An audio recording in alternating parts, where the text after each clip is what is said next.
Hello everyone, my name is Michael and today I'm going to be talking to you about World War II. My main entry question is how German and American soldiers of World War II compare.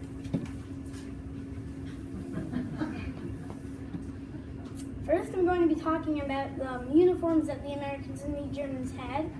These are the American uniforms. I'm going to be focusing on the one in the middle, which is the infantryman uniform.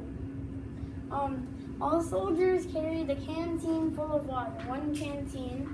They would have a belt full of it was an ammo pocket belt. It would have 2 mags in each pocket. Every soldier would carry a shovel. It was where they would dig trenches. It was where they lived to sleep and for bomb raids. Soldiers carried about 25 pounds of weight on them, and they had gas masks with them. So no gas was used in the war. So late in the war, they dropped their gas masks right when they got into the field.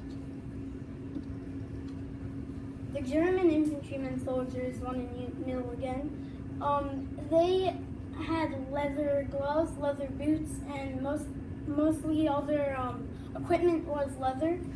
They had fancier ammo belts, they wore heavier clothes, and they were basically the same except that the Germans had more protection. So this is the M1 Garand, the Americans' main weapon. It is semi-automatic. It does not take any mag. It takes an 8-bullet clip, which goes in the top right here. And the disadvantage to this gun is that when you finished your ammo, it would make a bing sound. And this was bad because it would tell the enemy that you were out of ammo and would give away your position. So the way the Americans got around this was to put in a new clip when there was 1 bullet left. This is the Germans' Kar98K. It is bolt action, which means that every time you shoot, you have to pull back the bolt right here. A disadvantage to this gun is that when you shoot, you do have to pull back the bolt. So basically, if you're up close and you miss one shot, it is very unforgiving. But a well-trained soldier could pull back the bolt in maybe 2 seconds. Americans were only trained from 6 to 8 weeks and were sent out, so they really only knew how to use a gun, which was terrible because most of them didn't make it. While the Germans were trained from when they were 10 and they were drafted at 18, so they were trained for 8 years. And so we were fighting much more experienced soldiers in World War II. This is the American standard helmet. It is weird because it's the only helmet in the war that had 2 pieces. It had the liner underneath to keep the helmet sturdy, and it had the helmet itself. The helmet weighed about 5 pounds. The German helmet is much different. It had no liner and it was 1 piece, and it was made of steel. The good thing about this helmet was it could be used as a wash basin, a cooking pot, and even a bathroom.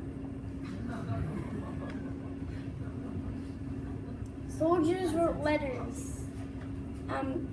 Soldiers wrote handwritten letters in pencil. This is a little piece of a letter because it's too long and I couldn't fit it in. And when families write back, usually you get mail on a typewriter. All mail was censored by higher ranked soldiers. You couldn't tell anything. You had to keep the letters upbeat. The government was very secretive when World War II was on. And all mailmen were soldiers too, so they carried a gun with them as they were going.